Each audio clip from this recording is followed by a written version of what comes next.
देवादिदेव 1008 शांतिनाथ भगवान की जय।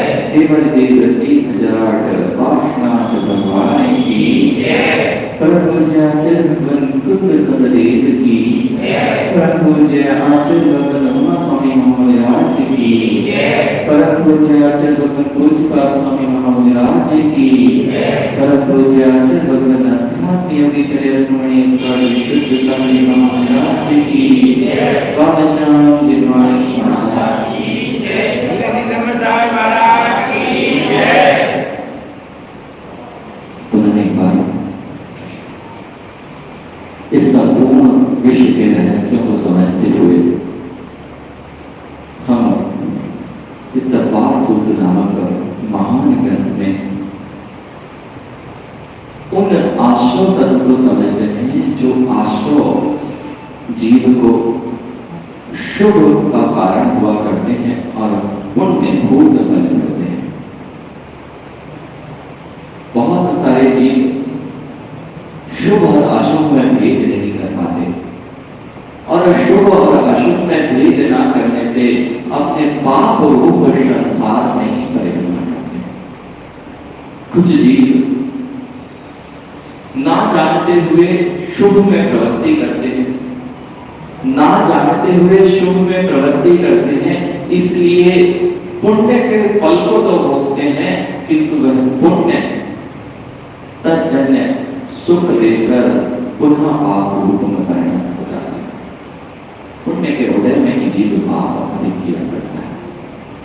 पुण्य का जब जब उदय होता है जीव यह भूल जाता है कि जो मैं क्रिया कर रहा हूं वह मुझे पाप उत्पन्न करेगी।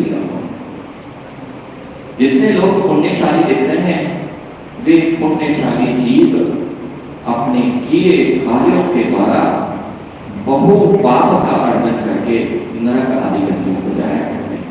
इसलिए पुण्य हर बार अच्छा हो यह बात ठीक नहीं है। यदि पुण्य के साथ पुण्य कर लिया जाए तो काम बन जाता है। अब देखना जो शुभ अशुभ में भेद नहीं कर पा रहे थे अब शुभ और अशुभ में हम लोग आपने भेद करना चाह दिया है। ये समझ में आ गया है कि मैं ये जो क्रियाएं कर रहा हूँ व्रत आदि अनुव्रतों का पालन कर रहा हूँ, एक तो अनुव्रत का पालन बिना जाने करना तब उसमें अनेक अनेक दोष लगाता है जी और उस अनुव्रत के फल को नहीं पा पाता। अनुव्रत के फल को प्राप्त क्यों नहीं हो पाता या ये कहें लौकिक जीवन में भी हम जो क्रियाएं करते हैं उन लौकिक जीवन की क्रियाओं में सफलता क्यों नहीं होती? उसका मूल कारण आज आपको यहाँ बताने जा रहे हैं। जब हम कार्य तो करते हैं लेकिन हमारा मन योग चंचल होता है, मन कहीं और होता है, तब हमारे कार्यों में जो असफलता होती है वह मूल कारण उस मन का अपने स्नान प्रणामों के अन्य स्नान पर चलता है। वचनों से आप हो सकता है धर्म कर रहे हो, काय से आप धर्म करते मिले, लेकिन मन आपका विचलित हुआ वहीं पर जीव अपने कार्यों को असफल करना प्रारंभ कर देता है। आज यही बात है जिस अतिचार की यहाँ चर्चा चल रही है पंडित जी, ये अनुव्रतों के पांच अतिचार कहे। अतिचार क्या है? चार चीजें ध्यान रखना एवं चार चीजें याद रखना चाहिए। एक होता है अतिचार, दूसरा होता है अनाचार, एक होता है अतिक्रम और दूसरा होता है व्यतिक्रम। ये चार चीजें अतिक्रम, व्यतिक्रम, अतिचार और अनाचार। जब हमने कोई नियम लिया और नियम को तोड़ने के भाव बन गए उसका नाम तो अतिचार है। अतिचार है, उसको तोड़ने का भाव बनाया अतिचार हुआ है और आपने उस अतिचार में अब प्रवृत्ति करना चाहिए। अब तो टूट गया, अब तो मैं जीवन पर्यंत ऐसे ही करने लगूं, मेरा तो नियम टूट गया है, ठीक है, अनाचार हो गया।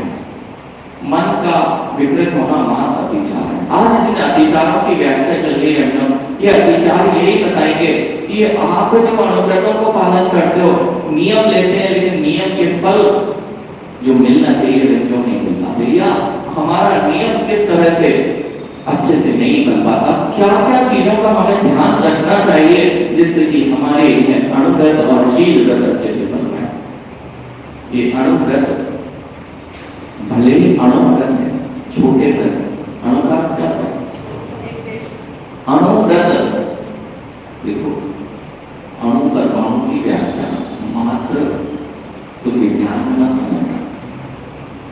ये अणुव्रत, अणु की व्याख्या, परमाणु की व्याख्या, जो सूक्ष्मता की व्याख्या है वह यहाँ पर है, और वह अणुव्रतों की व्याख्या यहाँ पर जिनेन्द्र भगवान ने की है। इसलिए अणु परमाणु जब विज्ञान ने बताया तब से नहीं है, अणु परमाणु तो हैं, उनको जिनेन्द्र भगवान ने जाना और बताया है। इसलिए आचार्य उमा स्वामी ने तो अभी तो सूत्र लिखा था ना अणु, 5वें अध्याय में एक सूत्र लिखा था ना अणु। क्या अर्थ था उसका? अणु बहुप्रदेशी नहीं होता है पंडित जी, अणु बहुप्रदेशी नहीं होता है, अणु तो एक प्रदेशी होता है। ऐसा अणु जो होता है वही तो विज्ञान खोजने का प्रयास कर रहा है, लेकिन अभी विज्ञान वहां तक पहुंचा नहीं। आज जो अणुव्रतों की व्याख्या है, छोटे व्रत, अणुव्रत अर्थात छोटे व्रत, एक देश व्रत जो है वे अणुव्रत कहलाते हैं। सबसे पहला हमने देखा अहिंसा अणुव्रत, और उस अहिंसा अणुव्रत की व्याख्या करते हुए आचार्य भगवान कह रहे हैं कि अहिंसा अणुव्रत को जब आप पालो तो क्या क्या ध्यान रखना पड़ेगा। बंद बद चेरापि भारारोपण बाण निरोधा। अब किसी का अहिंसा है ना, किसी को मारने में हिंसा थोड़ी ना होती है। बांध दिया है आपने किसी को, उसको रोक दिया है आपने, अपने घर में पशु पाल रखा है, उसको बंधन कर रखा है, आपके अहिंसा अणुव्रत में अतिचार लग चुका है। जो मांस भक्षी प्राणी है उनका तो जीव कभी भी बंधन करता ही नहीं है, पालन करता ही नहीं है। ध्यान रखो, जितने जिन गुरु होते हैं उनमें कभी भी ऐसे जीवों का पालन नहीं होता, चाहे वह पक्षी हो अथवा बिल्ली हो, कुत्ता हो, उन जीव जंतु का पालन कभी वह श्रावक नहीं करता है जो मांस भक्षी होते हैं। वह पक्षी, तोते आदि ये सब मांस भक्षी प्राणी हैं। इसलिए जब भी वे पिंजरे में बंद हैं, उनको भोज्य सामग्री नहीं मिल रही, लेकिन प्रति समय उनके परिणाम क्या चल रहे हैं? मांस भक्षण के चल रहे हैं। ऐसे ही बंद अगर फिर जो गाय आदि का रखने का है उसको भी श्रावक उसके स्थान पर खुला छोड़ देता है।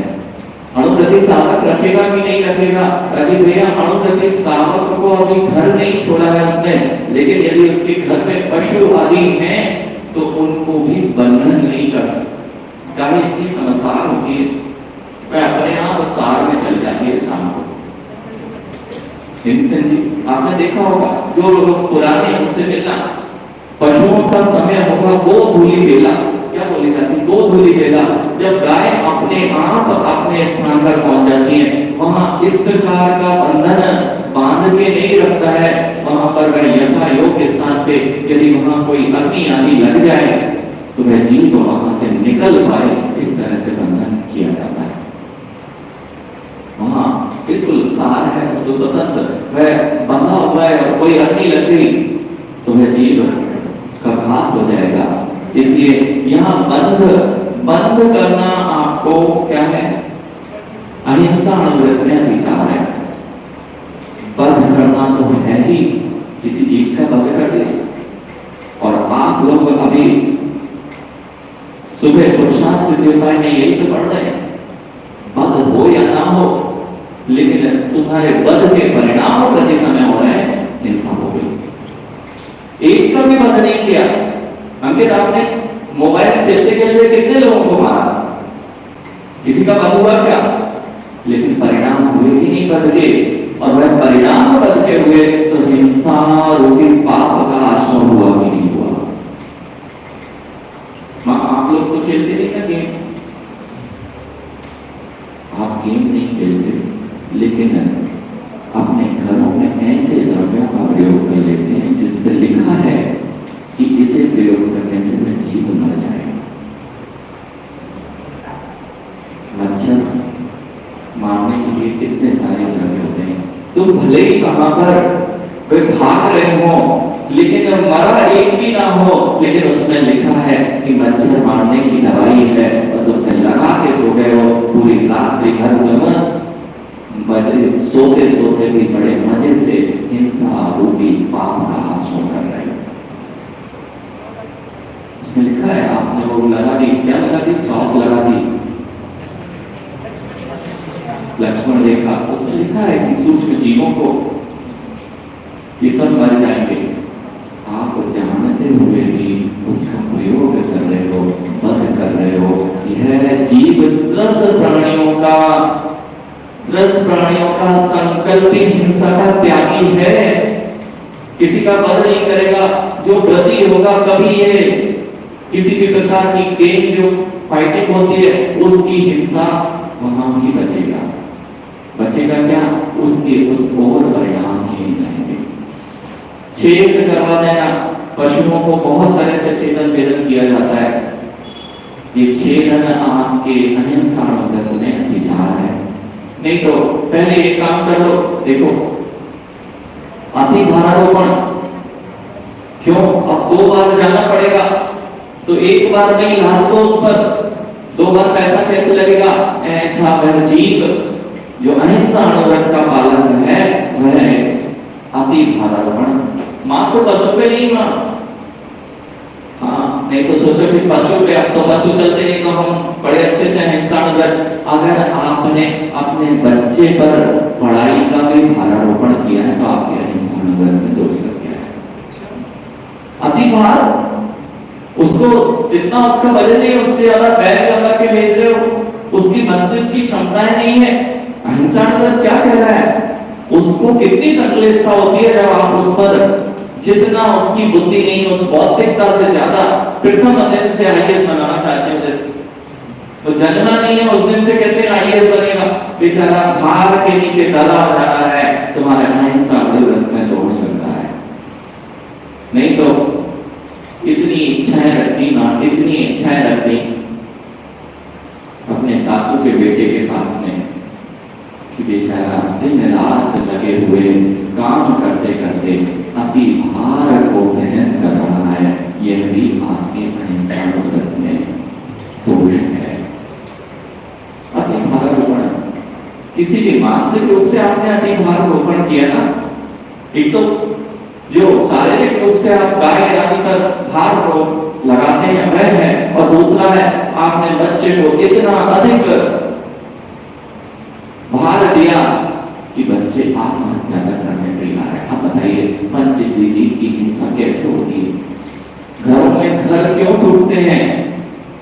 आपने इतनी अधिक इच्छाएं उस पर लाद दी, उस व्यक्ति पर इतनी अधिक इच्छाएं लाद दी, अब उसको कोई रास्ता नहीं दिखता, तो अपना वध तक करने तैयार है। कितनी बड़ी हिंसा पंच इंद्रिय जीव के परिणामों की पहले की, और उसके बाद यदि परिणाम अगर वह नहीं संभाल पाया तो राजीव भैया जितने बच्चे हैं ये परीक्षा के परिणाम के बाद नदियों के पास और कुएं के पास देखे जाते हैं।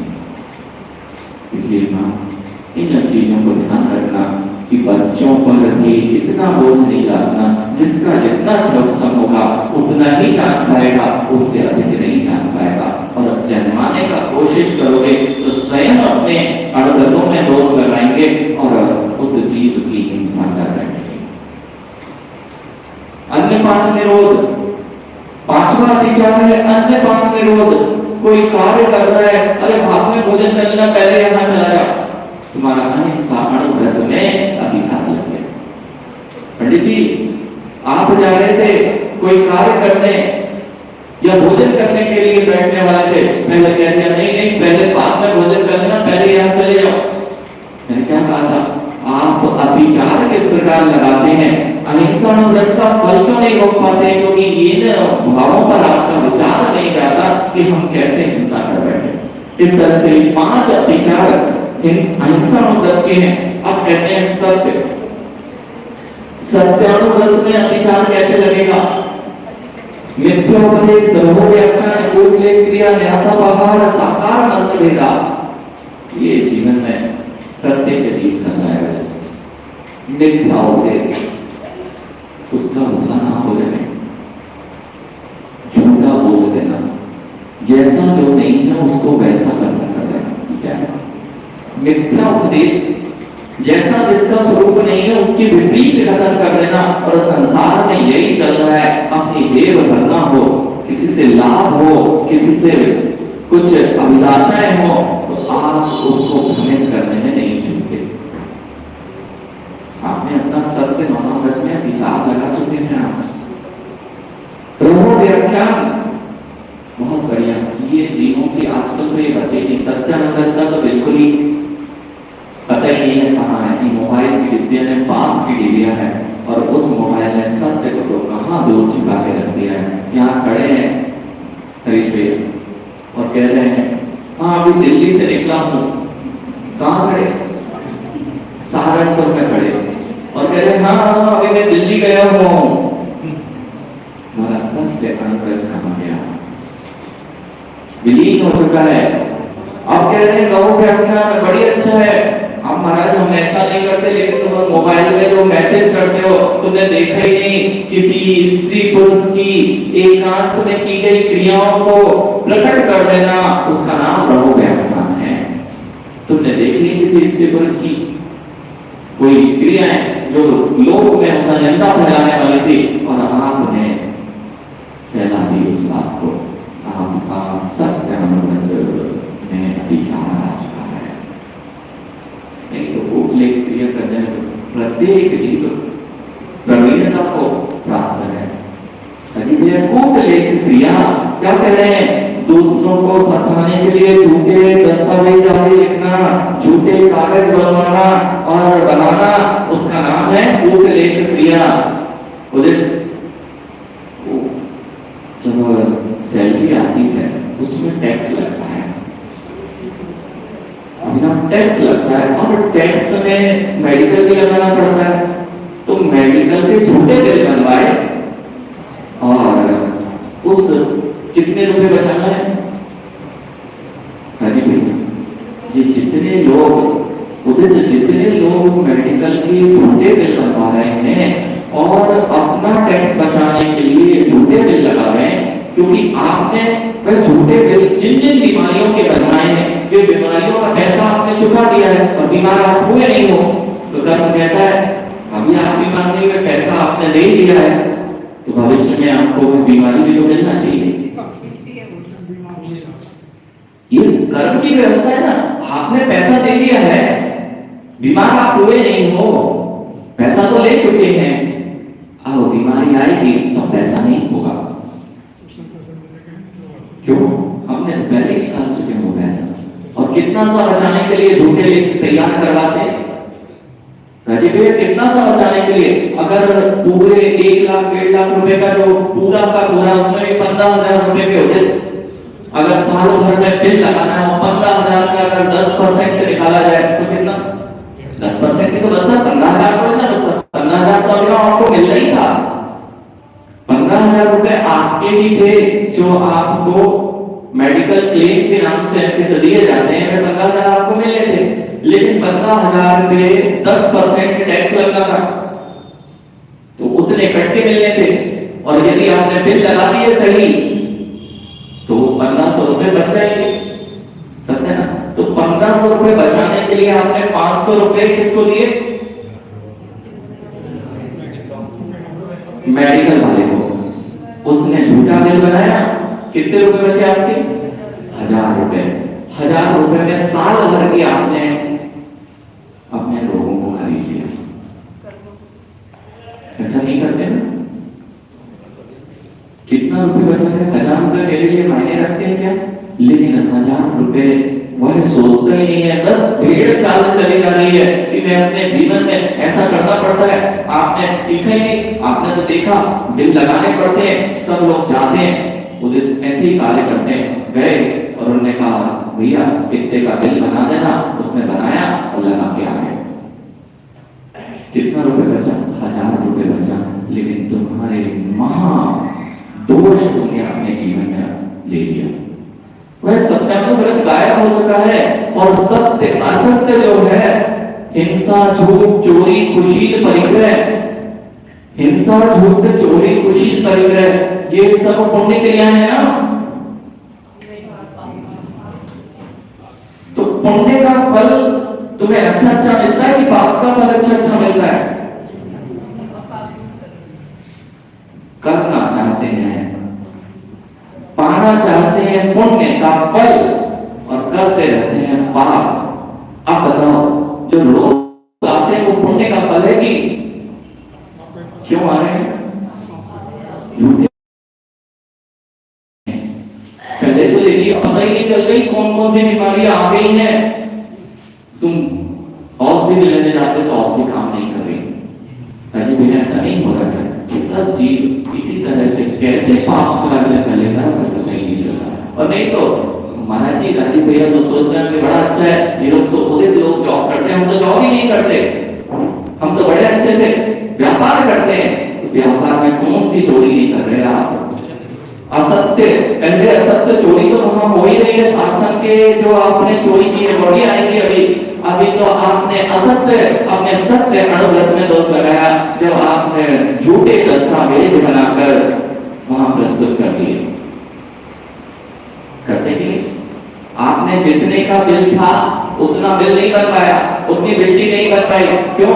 आपको टैक्स लग जाएगा।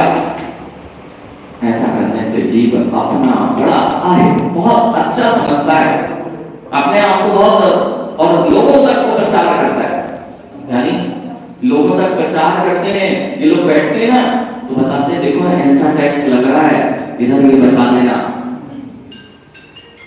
ये सब कुछ आपके झूठे दस्तावेज जो बनाए जाते हैं, ये सब के सब कूटलेख क्रिया।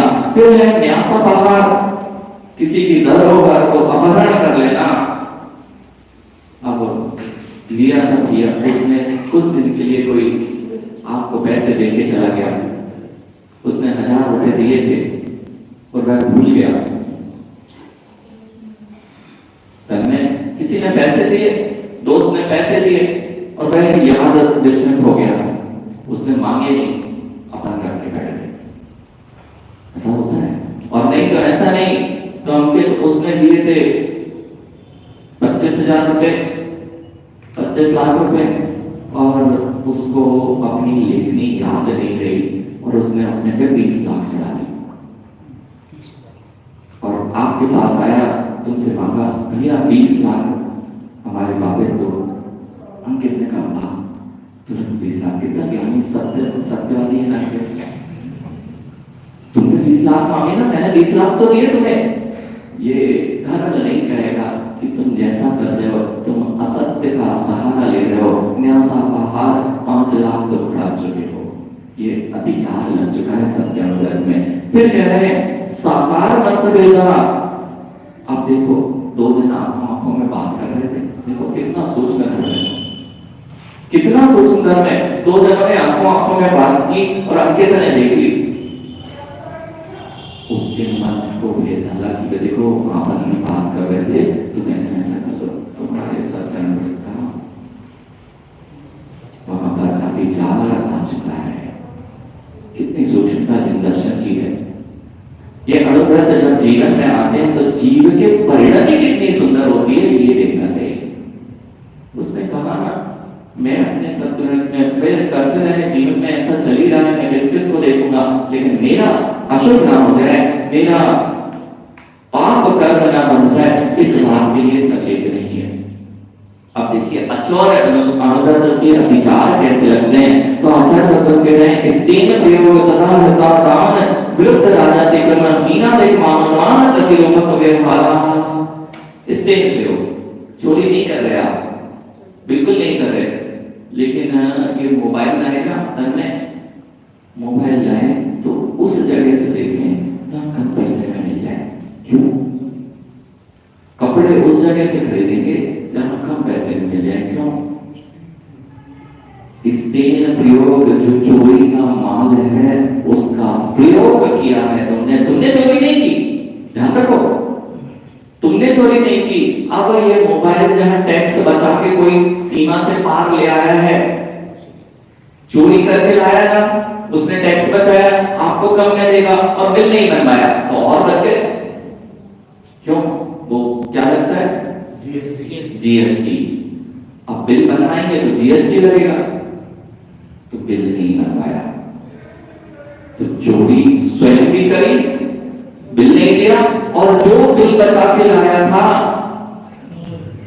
उसका प्रयोग किया तुम्हारा अतिचार। खुद तो चोरी नहीं की, अतिचार क्यों है? अगर चोरी तुमने कर ली तो वह तो चोरी में गया ही गया, लेकिन चोरी का माल तुमने ले लिया है। अब पता है चोर बाजार के नाम से हाजिर मिल जाएंगे, क्यों जाते हो? अब जाते हैं देखो, और नहीं तो मां से पूछो, मां वो चादर वाला बेचने आता है, देखो धर्म को जब तक अपने संसार से नहीं जोड़ पाएंगे तब तक धर्म आपका भला नहीं कर पाएगा।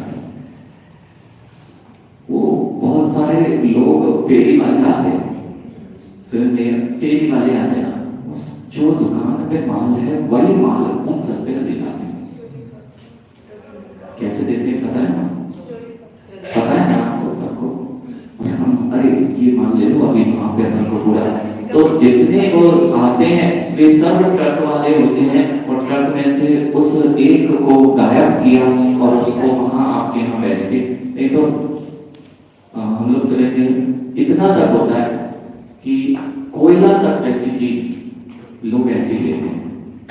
वो कोयले वाले ट्रक भर के निकलते थे, हम लोग झारखंड में बिहार कर रहे थे, और पूरा धनबाद और कोयले का व्यापार है, और वो कोयले वाले ट्रक जो रहते थे ऊपर से भर के लाते थे, और हर जगह रास्ते रास्ते में थोड़े थोड़े ढेर लगे।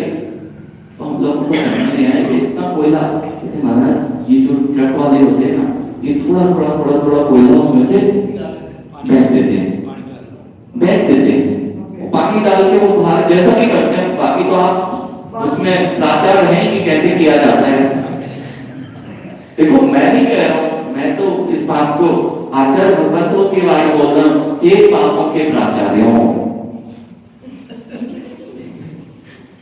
देखो आप अपने जीवन में किस तरह से हम अपनी अच्छी प्रज्ञा का प्रयोग पापों को करने में करते हैं। चोरी करने में किस तरह से टैक्स बचाना है, किस तरह से मुझे ये सारे कार्य करने हैं, किस तरह से मैं धोखा दे सकता हूँ किसी को, इसी में तो पूरी बुद्धि लगा रहे हैं। तो प्राचार्य क्या करता है? जिसकी अच्छी प्रज्ञा होती है, अंकित को यही तो करता है। तो आचार्य भगवान अमचंद स्वामी समय सारणी में बड़े अच्छे से लिखते हैं, हे पापों के प्राचार्य,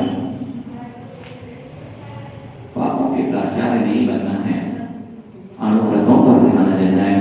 स्थिर प्रयोग, चोरी की हुई वस्तु को प्रयोग कर लेना, तदान पहले चोरी के लिए चोर को प्रेरणा, स्थिर प्रयोग जो है चोरी के लिए प्रेरणा देना, कराना या उपाय बताना, इसका नाम स्थिर प्रयोग। हम नहीं किए लेकिन उपाय बता दिए। अब तो रमेश पंडित जी अब तो सेवानिवृत्त हो गए, अब तो कुछ टैक्स भी नहीं बचा पाएंगे, लेकिन बता तो देते कैसे चोरी करना है, ये बता दिया तो आपके जो अनुव्रत हैं उनमें अधिकार आ गया। इसलिए अनुव्रति को अपना जीवन, ये नहीं पढ़ेंगे ना तो कभी ध्यान ही नहीं आती कि चीजें कैसे अपने जीवन में हम दोष लगाते रहते हैं। घड़ी कर लीजिए, समय नहीं पता चलेगा हमें। तो ये हो गया स्थिर प्रयोग, चोरी की प्रेरणा दे देना। देखो भैया उस वाली जगह पे अच्छा माल मिलता है, ऐसे चले जाओ और वहां से माल खरीद के ले आओ। क्यों? वहां बिना मिट्टी के माल बन जाता है, बिना मिट्टी के आ जाता है। ये सारा का सारा स्थिर प्रयोग है। तदर्थन किसी दूसरे ने चोरी किया और उस माल का हमने खरीद लिया है, वह भी आपका चोर अचौर्य अनुव्रत में अतिचार लग चुका है। विरुद्ध राजनीतिक क्रम, अब देखो जिन शासन के सिद्धांत यदि पूरे भारतवर्ष वाले पालन करने लगे हैं, देखो पालन नहीं करवाए जा सकते तो किसी भी प्रकार की कोई भी सबसे सुंदर स्थान यदि होगा तो यदि जिन दर्शन के सिद्धांतों को सब में लागू कर दिया जाए तो, और इस बात को सबने स्वीकार किया, जो भी इस अध्याय को पढ़ लेगा तो जब शासन की महिमा समझ जाएगा। क्योंकि यहाँ जो कह रहे हैं, और लोगों ने कहा भी है, रेवेंस नाम के एक बहुत दार्शनिक हुआ है, उसने ये बात कहा है कि यदि जिन धर्म के सिद्धांत जिस समय इस भारत की भूमि पर लागू थे रहे भैया, उस समय यह भारत की भूमि सुंदरतम स्थान रहने के लिए। स्थान होते थे, ये जो ताले लगते हैं ना, ताले नहीं लगते। आज भी एक गांव है ना ताले नहीं लगते, पहले ताले नहीं लगा करते थे। अपने घरों में जो ताले लगने लगे, ये आपके चारित्र की हीनता का प्रतीक है। अपने घर में क्या, आप तो यहाँ रखा अपना बैग है तो अपने में बैग, और हाँ आपने अपन कितने चोरी कर लेते हैं, पता चला रखे तो थे 5,000 रुपए खरीद भैया, लेकिन 45 निकले आपके में। कौन सा चोर आया था? देखो समझ गए, कहां से है 500 रुपए? चाहिए ना, घर का खर्चा चलाने तो चाहिए ना। हाँ, घर का खर्चा चलाने तो चाहिए, लेकिन संसार भी चल रहा है, इस बात का डर नहीं जा रहा है। विरुद्ध राजनीतिकरण, जो अणुव्रती होगा रमेश पंडित जी, चलो चलो यहाँ से निकल चलो, रास्ता बंद है ना, और करो अभी तो गाड़ी बढ़ा दो, ये नहीं कर सकता। अगर लाल लाइट है तो लाल लाइट को अणुव्रती एक कदम नहीं, अगर राज्य का जो शासन है उससे तुमने विरुद्ध कार्य किया है, सिग्नल तोड़ना है, राज्य का शासन है कि नहीं, तोड़ना नहीं, पालन करना। आपने उसके विरुद्ध बढ़ा दो, कोई नहीं देख रहा, स्पीड बढ़ा दो, ये अणुव्रती नहीं कर पाएगा, क्योंकि विरुद्ध राजनीतिकरण कोई नहीं देखेगा, लेकिन पाप कर्म जरूर देखेगा।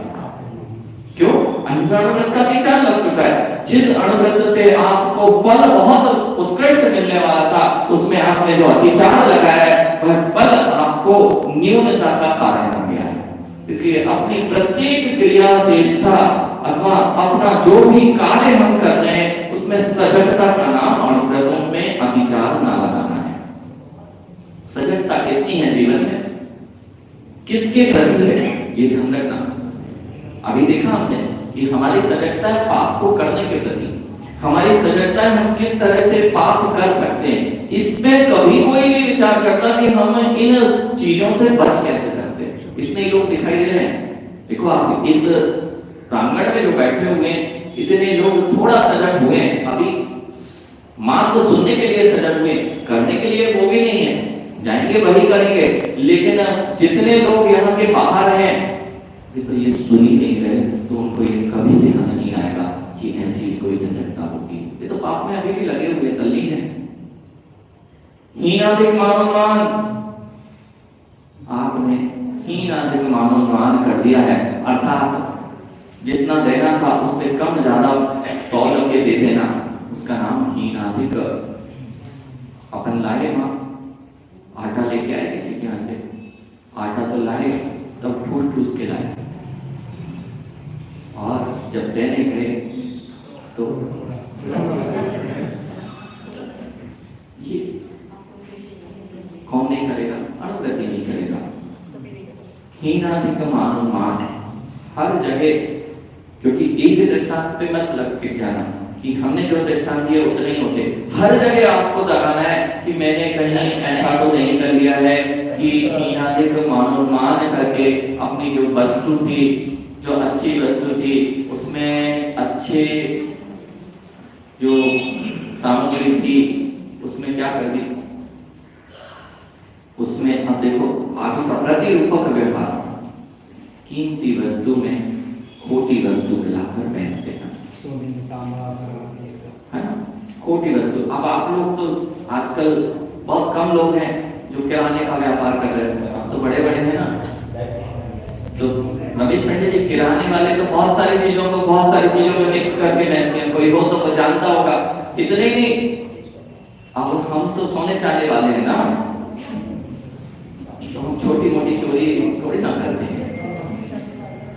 छोटी मोटी चोरी करना तो किराने की दुकान वाला करेगा, पपीते के बीज, और अब तो पपीते में बीज ही नहीं होते, तो मिलाए बेचारा।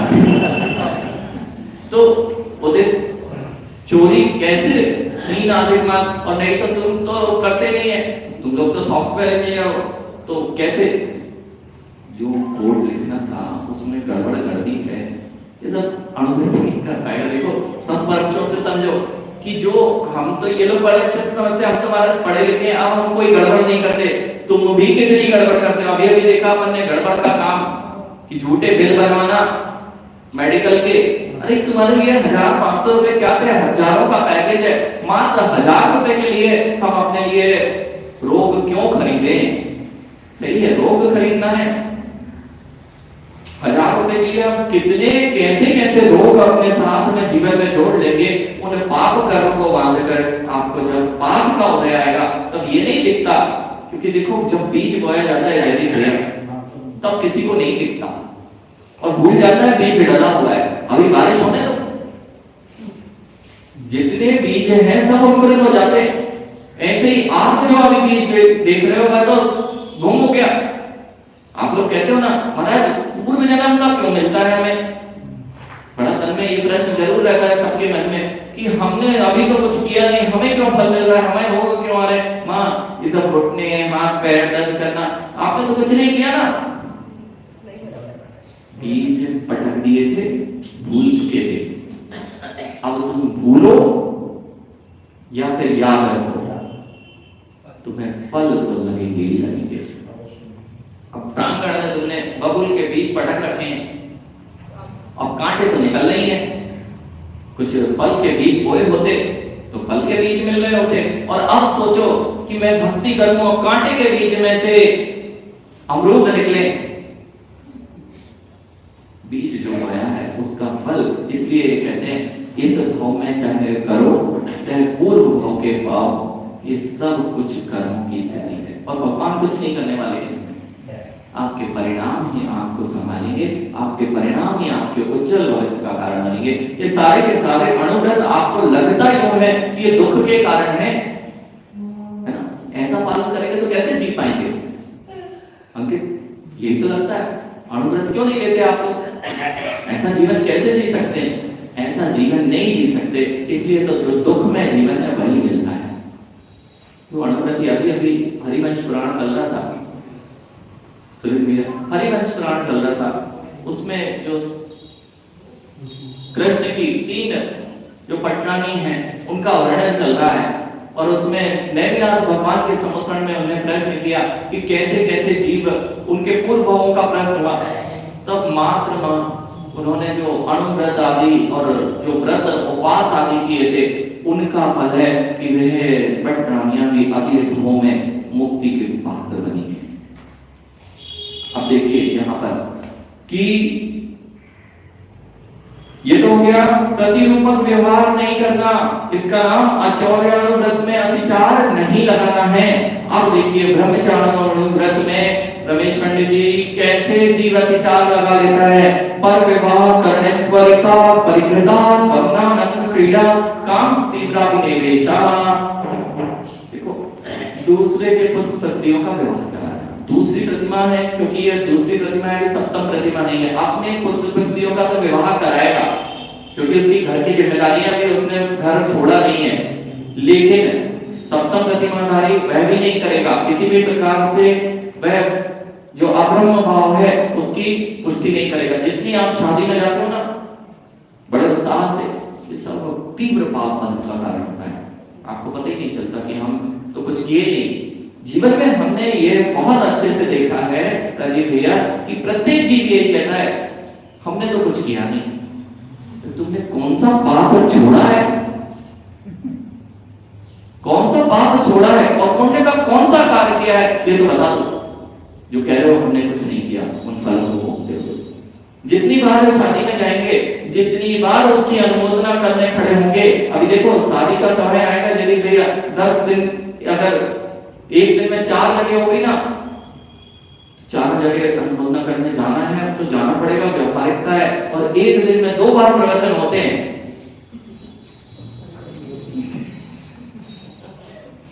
बहुत लंबा समय है ना। अब कैसे एक दिन में 2 बार, अरे समय बहुत ज्यादा है, 1 घंटे है ना, बहुत लंबा हो जाता है। जीव की प्रवृत्ति देखो, पापों के लिए अनुमोदना करने में एक दिन में 4 बार घंटे नहीं दिखते, वहां घंटे नहीं दिखते, पूरा दिन वहां लगा देगा और तैयारियों में लगा देगा। यहाँ क्या कह रहे हैं, पर विवाह करना, नहीं तो रमेश पंडित जी अब फ्री हो गए हैं और अणुव्रती हैं। आप क्या करें, जितनी कुंडलियां है ना, इसकी कुंडली उससे मिला दी और उसको संबंध बता दिए, पंडित जी ये नहीं कर सकते, अणुव्रती अतिचार लगेगा। इसलिए जीवन में क्या करना है, इनको पढ़ो ना, इनको पढ़ोगे तो भाव विशुद्ध बनेंगे और आप अतिचारों से बचोगे। इसलिए जीवन, कई लोग कहते हैं, सुने थे हमसे एक जन पूछे, हम ब्रह्मचारी अवस्था में थे और ब्रह्मचारी अवस्था में वीर सागर जी, धवल सागर जी थे उस समय विदिशा में, 2014 की बात है। वहां चतुर्मास चल रहा था और उस समय हम ब्रह्मचारी थे और हम वहां पर उनके आहारचर्या आने के लिए जब जाते थे तो एक सज्जन हमसे मिले रास्ते में, ये कहते तुम्हारा समय कैसे कटता है, हम क्योंकि संघ में आ चुके थे और कुछ दिन के लिए विदिशा गए थे, तब वे पूछते हैं आपका समय कैसे कटता है, इतने दिन भर क्या करते हो आप, कहते समय मिले तब तो कटे।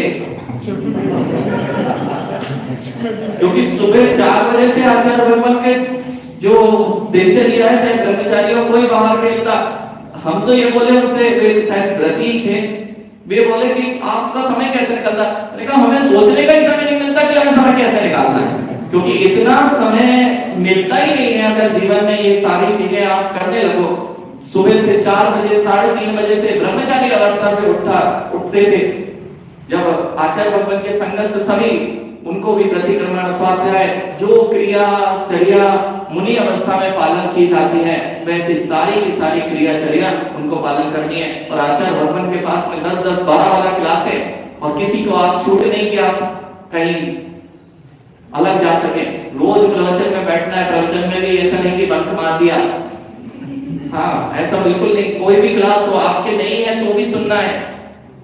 क्यों, ये सूखे घड़े हैं, आप लोग ये मत समझना कुछ समझ में नहीं आ रहा महाराज जी, बिल्कुल मत समझना, नए नए बच्चे हैं, मुझे लगता है चिंगवाणी क्या चल रही है, कैसे समझ में आएगा, इनकी संस्कृत भाषा, संस्कृत नहीं हिंदी है, हिंदी ही बोल रहे हैं और आप समझो कि कुछ समझ में नहीं आता, आज तो सुनने आ गए, फंस गए, अब कल से नहीं आएंगे। बेटा ये ध्यान रखना, अंतर में आप इस कॉलेज में जाओगे, पहले दिन लेक्चर में कुछ पल्ले नहीं पढ़ने वाला, ध्यान रखना, इनसे पूछ लो बाजू वाले से कि पहले दिन जो लेक्चर दिया जाता है तो सब अनुभव ही है, जिस भी क्लास में आप गए हो 11वीं में 12वीं में, पहले दिन का लेक्चर कुछ पता ही नहीं चलता कि चल क्या रहा है, और थोड़े दिन बाद जब आप अंत समय में होते तो पहले दिन का लेक्चर कितना सरल होता है, सबसे सरल अध्याय कौन सा होता है।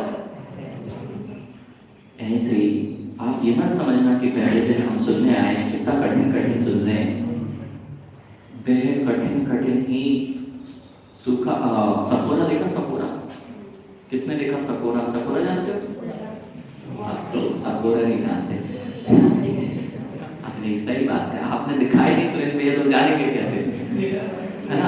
आप इन लोगों को ध्यान रखना चाहिए भैया, अभी सकोरा नहीं देखा तो सकोरा इनको म्यूजियम में देखने जाना पड़ेगा, और यदि आपने अपने नगर में मुनिराज का आगमन बंद करा दिया तो कुछ दिन बाद पिछी कमंडल देखने म्यूजियम में जाना पड़ेगा। इसलिए ये ध्यान रखना, कोई भी साल हो, इन मुनिराज इन बच्चों को बाहर विदेशों में भेज दिया तो यहाँ आते तो वे कहते हैं वो चिड़िया कैसी होती है, वो गाय कैसी होती है, वो गोबर नहीं देखा हमने, वे आते ही गोबर नहीं देखा, और मुनिराज दिखेंगे तो कहेंगे मुनिराज कैसे होते हैं, हम तो यहाँ 10 दिन को आए, वहां घूमे फिरे और चले गए, तो ये कुछ दिनों बाद फिर म्यूजियम में देखने जाएंगे कि मुनिराज की प्रतिमाएं ऐसी होती होंगी। इसलिए सकोरा जो होता है ना,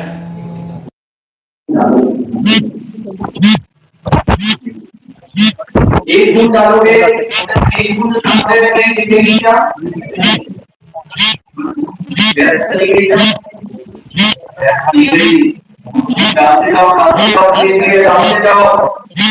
वही बूंद जो पहली गई थी वही तुम्हें कुछ देर बाद झलकती मिलेगी ऊपर की ओर। ऐसे ही अभी जो जिलवाणी की कुछ बूंदें पड़ रही हैं, आपको दिख रही है कहाँ विलीन होंगी, ये युवा बैठे हुए, इनमें बूंद बूंद बढ़ती जाएगी और इनका ये सकोरा, इनका ये बड़ा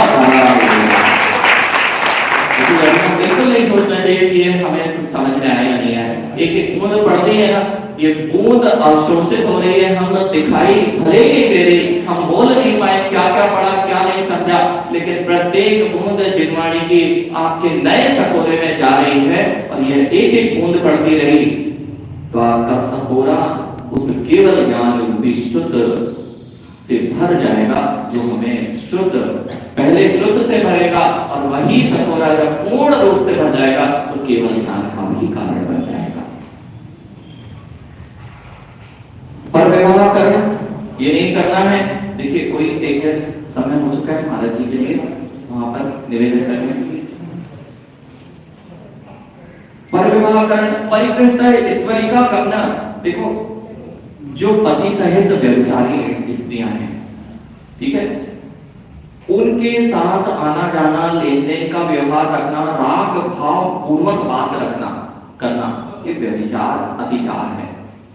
जो पति सहित पतिव्रती हैं, देखो ये सारी चीजें इसलिए बच्चों के जो सब आजकल एक साथ जॉब करने की जो प्रवृत्तियां हैं, कब व्यभिचार में बदल जाती हैं पता नहीं चलता। सबसे पहले मात्र ऑफिस का ही काम चालू होता है, पहले ऑफिस का काम, फिर नेत्रों का काम, नेत्रों में बातों का काम, और बातों से कब वह व्यभिचार में बदल जाता है कि हमको पता ही नहीं होता। सारी क्रियाएं ऐसी ही होती हैं। हम तो वो मित्र है ना, हमारे साथ तो कुछ नहीं होता, ये तो सब ऐसे जीवन जीते हैं मन में कि सब लोग साथ में ही तो पढ़ेंगे, लेकिन प्रत्येक चाहे बच्चियां हो या अपना पूरा का पूरा शील कैसे नष्ट कर लेती हैं। हम नहीं जाएंगे तो कैसे काम चलेगा। वो जाने का काम आपका कहीं आपके शील को भी नष्ट ना कर दे। और आप पतिव्रता हैं, पति सहित हैं, फिर भी यदि पर पुरुष से, यदि पति के लिए आ रहा है तो आप पर पुरुष से यदि अनुगति हैं और पर पुरुष से रागपूर्ण बातें कर रहे हैं, आपके अतिचार आ चुका है। अपरिवृत्त इत्वरिका गमनम, जो पति रहित हैं अर्थात जिनका चरित्र ही व्यभिचारी है, उनसे संबंध स्थापित करना, उनसे लेन देन का व्यापार करना, ये सब आपके अतिचार हैं। किसमें? और जो काम अंग हैं उनको छोड़ करके अन्य अंगों से काम सेवन आदि करना, यह भी ब्रह्मचर्य अनुव्रत के अतिचार हैं। काम तीव्र अभिनिवेशा, और मन में काम की अत्यधिक तीव्रता को रखना। और आप लोग जो मोबाइल प्रयोग करते हैं, अगर अपने आप को इस महा पाप से बचाना चाहते हो तो ये महापाप है। क्यों? हिंसा, झूठ, चोरी, कुशील, परिग्रह। कुशील को किसी ने भी अच्छा नहीं कहा है, ठीक है ना। हिंसा की लोग बात कर लेते हैं, फिर भी किसी ना किसी प्रकार से हिंसा करते मिलेंगे, लेकिन कुशील को ना तो लोक में पूजा है, ना कभी पारलौकिक दृष्टि से कभी अच्छा माना गया। और प्रत्येक जीव जानता है जब भी वह कुशील का सेवन करता है उस समय भले ही अच्छा लगता हो, लेकिन बाद में वह जरूर पछताता है। तो ये कुशील अपने जीवन में याद रखो कि कुशील आपके जीवन में ना आ पाए तो आपको बहुत आवश्यक है मां कि इस मोबाइल की डिबिया से दूर रहना, क्योंकि इतना अधिक इसमें कुशील का सेवन और परोसा जा रहा है कि बच्चों के ये पता ही नहीं है कि हम कितने पाप से दबते जा रहे हैं। काम की तीव्र अभिलाषा पैदा की जाती है इन सब चीजों से, और वही यहाँ पर ब्रह्मचर्य व्रत में दोष है। अब यहाँ पर परिग्रह परिमाण व्रत में भी अतिचार होते हैं। क्षेत्र वास्तु हिरण स्वर्ण धन धान दासी दास को भी प्रमाण अतिक्रमण।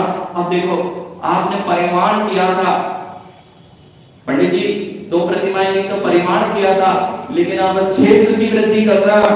क्षेत्र वास्तु प्रमाण अतिक्रमण, क्षेत्र तथा मकान के जो प्रमाण लिए थे कि 2 मकान रखेंगे, 3 खेत रखेंगे, इससे ज्यादा नहीं रखेंगे, तो बाजू वाला खेत मिल रहा था वो ले लिया और एक खेत बना लिया। 3 ही है ना खेत, तो ऐसा काम नहीं चलेगा।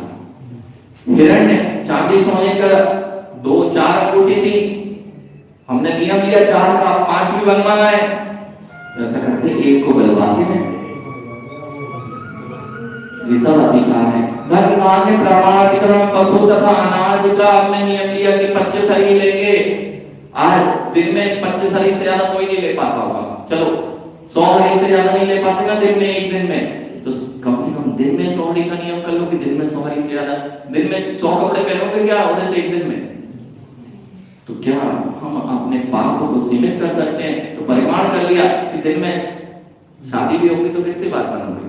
10 बार, 10 बार का ले लो, इससे ज्यादा तो कभी कभी नहीं पहनोगे। 10 बार परिमाण कर लो कि मैं 10 बार से ज्यादा कभी कपड़े परिवर्तित नहीं करूंगा।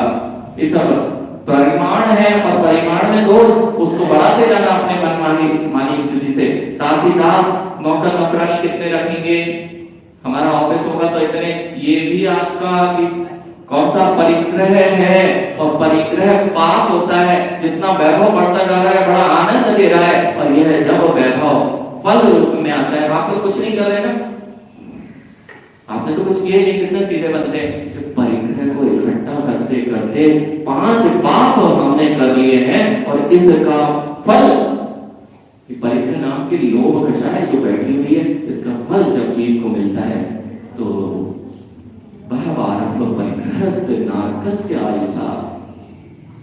बहुत आराम से परिग्रह रखो, आराम से नरक गति में जाने को मिलेगा। कुप्य भांड प्रमाणातिक्रम वस्त्र अथवा वर्तन के प्रमाण का उल्लंघन करना, ये सब क्या है? ये सब ही परिग्रह परिमाण व्रत के अधिचार हैं।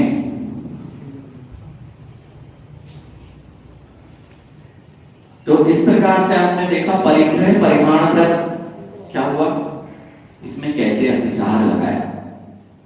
परिग्रह को इकट्ठा करना मां बड़ा आनंद देता है। अपने घर में इस बात सफाई करो तो कम से कम टूटे फटे चित्रे कपड़ों को तो रखा, वो भी नहीं होते ना, नहीं हो पाते। वह टूटी वस्तुएं भी हमसे इतने राग में हैं कि हम उसको नहीं छोड़ पाते। रमेश पंडित जी, घर से राग नहीं बचा ना, घर से राग नहीं बचा। जयंती भैया लोग बोलते हैं घर से राग नहीं बचा, और हम लोग घर में रहते हैं मानो कि बिल्कुल हम लोग तो ऐसे हो गए, मंदिर में ही आनंद आता है। वहाँ इतना राग होता है घर से, राग की दशा जब देखें ना, इतना राग होता है जयंती भैया। यदि आपके घर में कोई दीवार और फर्श लगा है ना, इनकी माँ से पूछो, उस फर्श पे यदि किसी बच्चे ने स्याही गिरा दी है, वह तब तुम्हारे राग की दशा को बताती है। तुम्हें ये याद रहता है कि अगर उस बच्चे ने वहां पे टूट गया है, क्रैक हो गया है कोई चीज, तो दिल में राग नहीं है हमें। महाराज हम तो घर में रहते, लेकिन हमें बिल्कुल घर से परिवार से कुछ वो नहीं कहा है।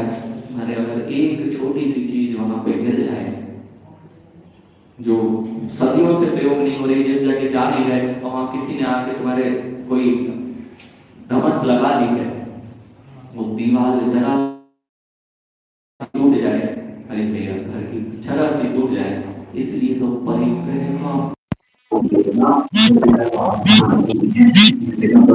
सब कुछ पड़ता है जब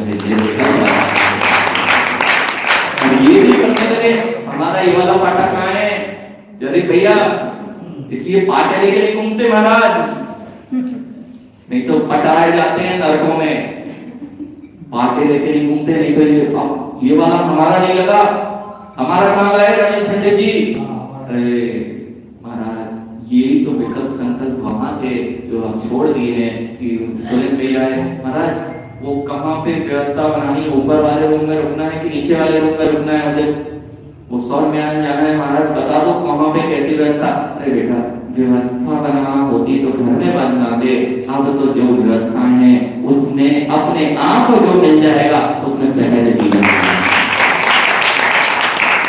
व्यवस्थाएं बना के जाते हो, पहले घर की बनाते हो राजीव भैया, फिर जाना है जहां है वहां पहले फोन कर देते, भैया हम आ रहे हैं थोड़ी बुकिंग कर लो। और महाराज भी करने लगे कि भैया हमारी अमुक धर्मशाला प्रतीक भैया बुक करके रखना वो वाला रूम, और वो नहीं मिला तो फिर ऐसा काम नहीं होता। ये दिगंबर योगियों की चर्या है, ये परिग्रह से पूर्ण त्यागी होते हैं, किसी पर अपना आधिपत्य नहीं जमाते कि मेरा है। उनके पास दो ही चीजें हैं, ये पिछी और कमंडल, जो कोई लेता नहीं। हाँ इसलिए रखने बोला है इनसेंट जी, ऐसे ही है इनको जी, ऐसा ही है कि पिछी कमंडल को उठाने का किसी को राग ही नहीं आता। हाँ सबसे दुनिया की सबसे भारी चीज है तो ये है, कभी उठाए? उठाना भी नहीं। हाथ लचक जाते हैं। उदित, दुनिया की सबसे हल्की चीज भी दुनिया की सबसे भारी चीज है। अच्छे अच्छे योद्धा, अच्छे अच्छा महाभट्ट, अच्छे अच्छे वीर, इस पीछी का भार, अच्छे अच्छे चक्रवर्ती को इस पीछी का भार उठाने के लिए अतुल्य बल की, साहस की आवश्यकता होती है। रमेश पंडित जी, सबसे हल्की चीज दुनिया की क्या है? सबसे हल्की चीज है, उठा लो ना। कितनी हल्की है मां? जीव बालकों को तो लाद के चल सकता है, पेट में 9 महीने तक गर्भ को धारण करके चला जा सकता है, लेकिन पीछे कमंडल का भार उठाने के लिए यह भार बहुत, इतने भारी भारी भार को लिए जाते हो। और अभिनव लोग कहते हैं महाराज कितना कठिन मार्ग है, कितना, सबसे हल्की चीज को उठाना कठिन कह रहे हो और सबसे भारी चीज अपने सर पे लाने हुए उसको तुम सरल कह रहे हो, कितनी विपरीतता है। अभी घर जाओगे तो घर के लिए सब्जी के थैले तो नहीं लेके जाना, 2-4 किलो तो इधर इधर, और नहीं तो सुबह से तो खरीद प्रारंभ भी है, पहले जाओ दूध लेके आओ 2-4-5 किलो लीटर, उसके बाद सब्जी भी ले आना, उसके बाद बच्चे का बैग भी उठाओ। कितना उठाओगे? कितना भार ही नहीं लग रहा, और जो सबसे हल्का है उसको भार देखते हो, बताओ कहाँ है भारी? उठाओ और चलते हो। कितनी सारी व्यवस्थाएं करना पड़ती है भैया, कहीं जाना हो अपने कपड़े उठाओ, कपड़े धोने की व्यवस्था भी लगाओ, उसके बाद अब प्रेस नहीं है तो आजकल तो और सब चीजें लेके जाते हैं। तो कितना आप अपने परिग्रह से कितना कुछ एकत्रित कर लेते हो। इसलिए कुछ नहीं, तीन उपकरण दिए, पीछी कमंडल शास्त्र जी भी जब पढ़ लिया तो विराजमान करके उसको भी, और इतना भी नहीं कि उसको भी ले जाने की व्यवस्था नहीं तो अपने सिर पे रखें, नहीं, शास्त्र है ना, आप हो ना, करते रहोगे, व्यवस्थाएं बनाते रहोगे। अब हम व्यवस्थाएं नहीं बनाएंगे, अपने आप व्यवस्थित हो जाओ, व्यवस्थाएं आपके लिए।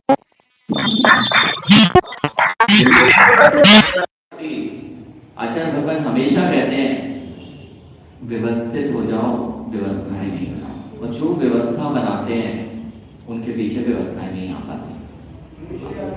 चलिए मुनिराज आ गए हैं, सभी लोग खड़े हो जाएंगे।